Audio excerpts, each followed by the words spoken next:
Computer. All right. Welcome, everybody. This is a new series by TruPayroll. TruPayroll Gives Back. And our purpose today is to interview with Mark Cass with Up Your Averages. And I've known Mark for a number of years, met Mark through Master Networks, our chapter here in Naples, Florida. And Mark, tell us a little bit about your journey, where you came from, where you're currently at, and where you went through, and how you got to be in Up Your Averages. Hey, good morning, Al. Well, that's a long story. That's it. I chit chat, you know that. I started my entrepreneurial journey in 2007 when I was laid off my job.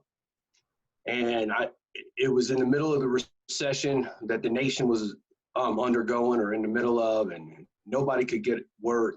Everybody was being laid off. So it was a tough time to try and get a job. I looked for work for 3 weeks. I couldn't find it. The fourth week, I had to get some money some kind of way. And I didn't know anything about scrap metal, but I knew that a metal was supposed to be paying more than it's ever paid before. So I got my little pickup truck and I went around and I started looking for junk metal. And I grabbed a barbecue grill that I found and it filled up the whole bed of my truck. And I thought, wow, this is a lick. And I went on to the scrap yard. I stood in line, waited on my money, wait to see this loot I was about to get. And it was $5.34. And I thought, well, this is going to be a hard way to make a living. But I was hungry. I needed gas. I needed rent. And I kept going that day. And I stayed real close to where the scrapyard was because of fuel concerns and gas. And I drove around apartment complexes, looking at in their dumpster areas, that kind of thing. And I did that for the whole day. And at the end of the day, I went home with $50. It was $50 more than I woke up with that morning. And it gave me something to do the next day. So I started to go and hunt metal every day. And then it occurred to me that this would be a lot easier if I had somebody who was providing metal to me. And this was also during a period of time where everybody was doing what I was doing. And I found it was real difficult to stand out amongst the competition. And I began to lay in bed at night and I began to think, how can I be better than them? How can I stand out? How can I get phone calls, inbound leads? And I began to turn this over and over in my head, and I began to employ different ideas. I was advertising on Craigslist. I was the first junk guy in my entire area to have a website. And I just began to advertise and market myself. And I got really, really good at it. And I stayed in business 5 years, and I had trucks running all over the state, picking up metal, big rigs. I had dumpsters everywhere. I was cleaning out big prisons and doing lots of big project jobs that I had no business doing. I didn't have the skill set for that, the experience to do that. I didn't have the resources to do that, but I met other people that did. And I would just begin to advertise, and I'd sell other people's services. If I met a guy with a dump truck, well, all of a sudden I got a dump truck. If I met a guy with a big flatbed truck and a piece of equipment, I began to sell the work that big piece of equipment would do. And I got real good at selling other people's services. And people started to ask me for help in their business as they began to see my business blow up. I told you, my first load was $5.34. 5 years later, when I did my taxes, I think I claimed $287,000 to the IRS that year. I had a big tax bill. I was like, oh, what is this? Sam likes his piece. Right? But to go from $5.34 to almost $300,000 in just a short period of time, and I didn't own any of this stuff. And that taught me that I didn't have to have large skill set, or I didn't have to have a lot of resources, a lot of funding in order to start a business. I just had to put a need together with a demand. That was it. And there was a need to have large demolitions done. And I knew somebody who did large demolitions. So I just began to sell the work. And people so Mark, began, go ahead. let me ask you this question. With all that, is that the experience that has led you to create the Up Your Averages, and a little bit more about what that's and how you've translated all that experience? Because from there, I got into marketing. I got tired of working in the hot sun, and so many people were coming to me asking me how I could help them grow their business because they had watched me grow mine. And so I started a marketing agency, and being in master networks and being around high quality people of value, all of a sudden, just that environment, that new environment of business people that I was in, it elevated me. I began to learn things I didn't know about business. And I began to be around other business-minded people. And one of my favorite sayings is, if you're the smartest person in the room, you're in the wrong room. And I think with scrap metal, as far as my daily life went, I was probably the smartest person in the room, and I hit a ceiling. But then I got in master networks, and I started networking it, and I realized there was a whole lot smarter people than me, right? And the more I was around them, the more I developed, the more I grew, the more opportunities came. And I began to want to take that feeling and that community environment that I would be in on Tuesday mornings at my master networks meeting, and I wanted to create that kind of space online. And I wanted to be able to be in that kind of space on Mondays, on Wednesdays, Thursdays, Fridays, Saturdays, Sundays, not just Tuesdays. So I created this Facebook group, Up Your Averages. And it's been said before, I'm not the originator of the phrase, but it's been said before that you're the average of the 5 people you most closely associate with. And times in my life, I've not really surrounded myself with people who were, tip top, and my life reflected those choices. But then as soon as I started getting around better people, I started having better thoughts, I started doing better things, the quality of my life changed. And I didn't want that just to be a Tuesday morning event. I wanted that to be every day. So, and something else, I've often been asked different classes or whatever, if you had to write your epitaph, what would that be? And I don't know exactly what I might want that to say, but I know I would want to be known as an encourager. So I took that desire to be an encourager along with the Master Networks philosophy, and I put it all together in this Up Your Averages group. And it's full of people from all over the nation. There's entrepreneurs. There's also people that aren't entrepreneurs, but they're really positive people. There's religious people. There's non-religious people. It's not about that. It's just about being positive, offering encouragement. And if you get the opportunity to pass work or referral, that's there too. And so what keeps you going, Mark, in expanding that Facebook page and group on a regular basis? I'm going to answer that question. Well, that's good, because I did ask it for an answer. I'm going to answer it with raw honesty. What keeps me going? Because my life's full of ups and downs, and I'm not always positive. Sometimes I have to fight that. I got to fight the negativity. And what keeps me going is several things.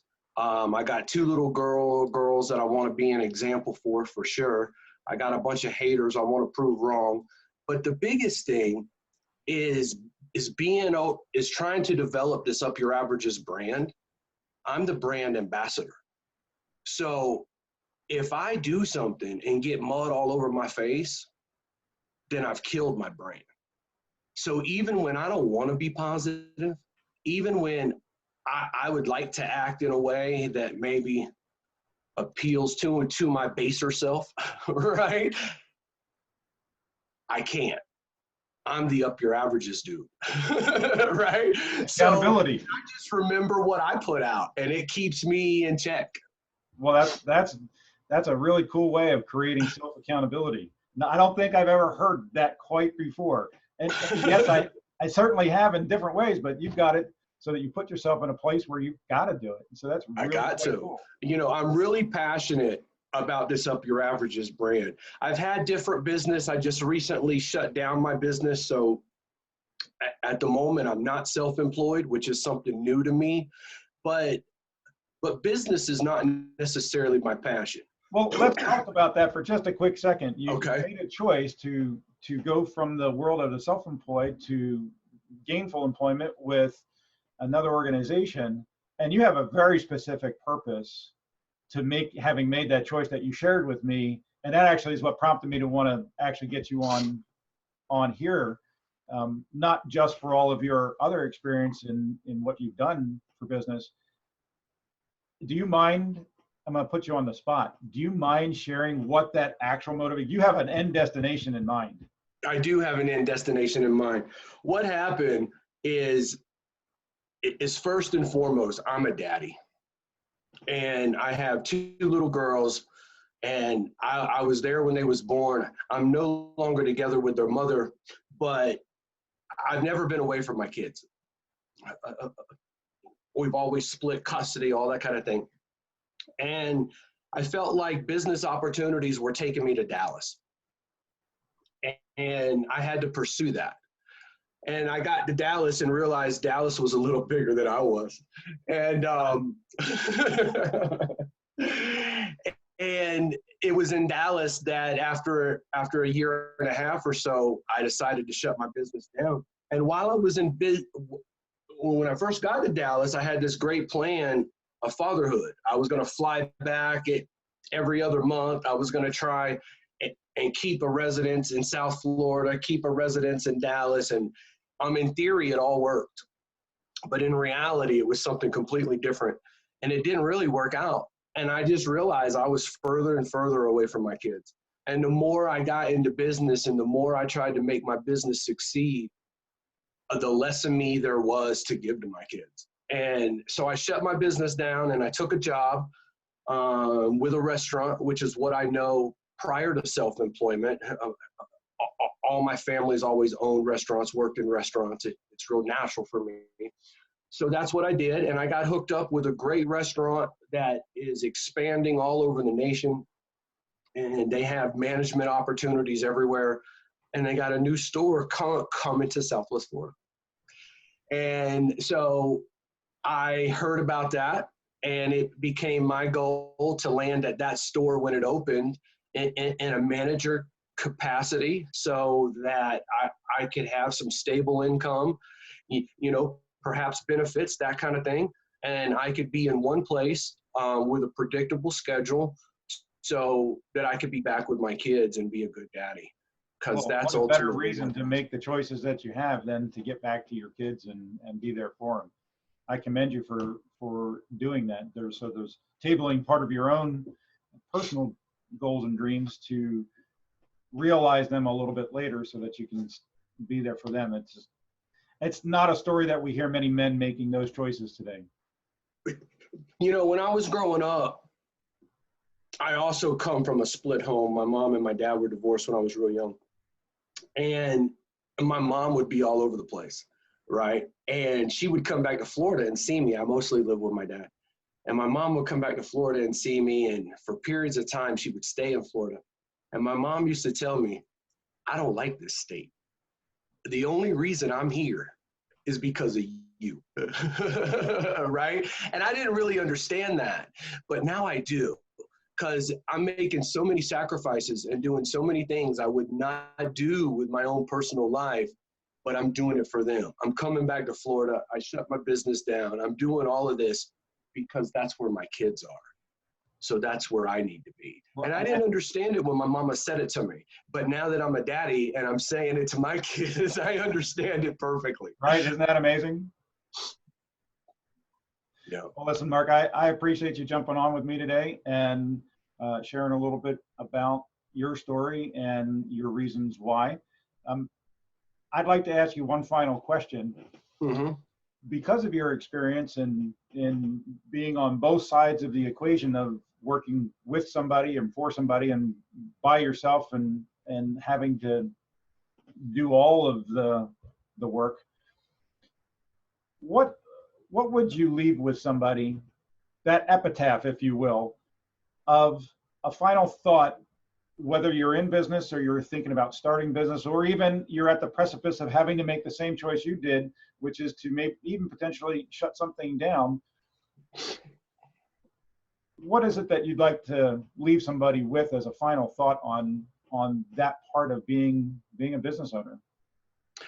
I would have to pass along the lesson that I learned from the very first Connect conference that I went to. And that would be, you have to grow all areas of your life simultaneously. If you're in business, it's real easy to focus on growing your business. But you also have to grow, you have to put as much energy and effort into growing your relationship with your kids, with your wife. You have to put as much effort into taking care of your physical body, whether that's a gym routine or an exercise routine or a healthy diet. You have to put as much exercise into your relationship with your higher power, whether you call that God, Jesus, whatever you call it. You have to put just as much effort as you're putting into growing your business into all these other areas. You can't take it all and focus in one area, because your life will be out of balance. You won't be happy. And while one thing succeeds, everything else will fall apart. And then it's kind of self-defeating. The only way it works is if you dedicate and you're intentional and you're purposeful every single day about putting effort in all of these areas of your life. And if I'd have known that when I first started business, I probably wouldn't be divorced. Well, it's actually really, really good advice and really great insight, and I appreciate you sharing that, because yeah, it's a message that I don't think we hear often enough. So I want to thank you, Mark, for joining me. All And right. And I'd like and to for invite all of the everybody. viewers, where are you located? Okay, at the moment, I'm in Denver, Colorado. Denver, just out there. What a beautiful area. Oh, it is so incredible. And I've never seen snow. So just real quick, I'll tell you, I drove into town last Saturday night. I've been here a week. I drove into town last Saturday night and the roads were clear. I could see some snow and stuff off in the mountain ranges, but it was dark and I couldn't really see. Snow was not an issue to me. It wasn't on the roads. It wasn't falling. I didn't know what to expect. I got into town, parked my car, went to bed. It snowed. I woke up the next morning and my car was covered in snow. The streets were covered in snow. And I was like, what am I supposed to do about this? I remember seeing your posts. Right. Hey, just real quick, I'd like to invite anybody that's watching or listening to join the Up Your Averages Facebook group. It's real easy to find. Just type in Up Your Averages. It'll be a group. Hit join. And we would like to welcome you. Thank you. Well, thanks for that, and we'll make sure to put that in the comments and whatnot when we post this everywhere, I and we'll get those appreciate links that. I going. appreciate you thinking of me, buddy. Thank you. Bet. Mark, we'll see you when you make your trip back to South Florida as the manager of the new restaurant location when that opens up. Okay, sir. Thank you very much. All right, buddy. Thanks.